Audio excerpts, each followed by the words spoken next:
सकाळचे वाजले आहे 6:30 आणि मी गरम-गरम पाणी पीत आहे. जस्ट वॉकवरून आली आहे मी आणि याच्यामध्ये काळं मीठ, निंबू आणि गरम पाणी आणि आता हे आहे मूग, ज्याला खूप सुंदर कोंब आली आहे, जे खायला खूप हेल्दी असतात आणि मी ठेवला आहे आता परत चाय, जे आईला गुळाचा चाय आणि कणिक भिजवून मी आता करत आहे आईसाठी तेलाचा पराठा.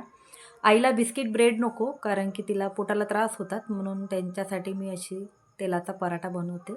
आणि आता हा गरमागरम चाय आणि तेलाचा पराठा.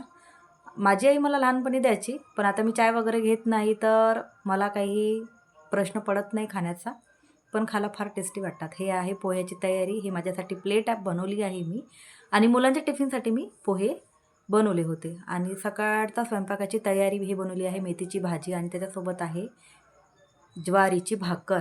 मी अशीच ओट्यावर थापत असते आणि ही झाली माझी भाकर कंप्लीट. आणि संध्याकाळची आता तयारी बघा. ही आहे संध्याकाळसाठी तयारी भाजीची. ही आहे भरली वांग्याची भाजी.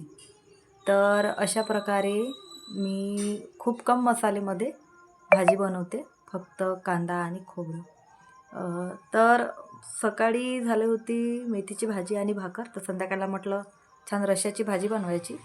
तर अशा प्रकारे मी संध्याकाळी भरली मसाले वांग्याची भाजी बनवली आणि माझी भाजी झाली आहे रेडी.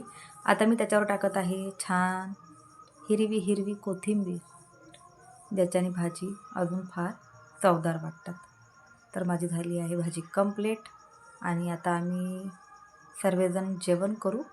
तर अशा प्रकारे संध्याकाळचं आणि सकाळचं रुटीन कंप्लीट झालेलं आहे. तर अशा प्रकारे सर्वांना बाय बाय आणि लाईक करा, शेअर करा आणि सबस्क्राईब करा. तर सर्वांना गुड बाय, गुड नाईट.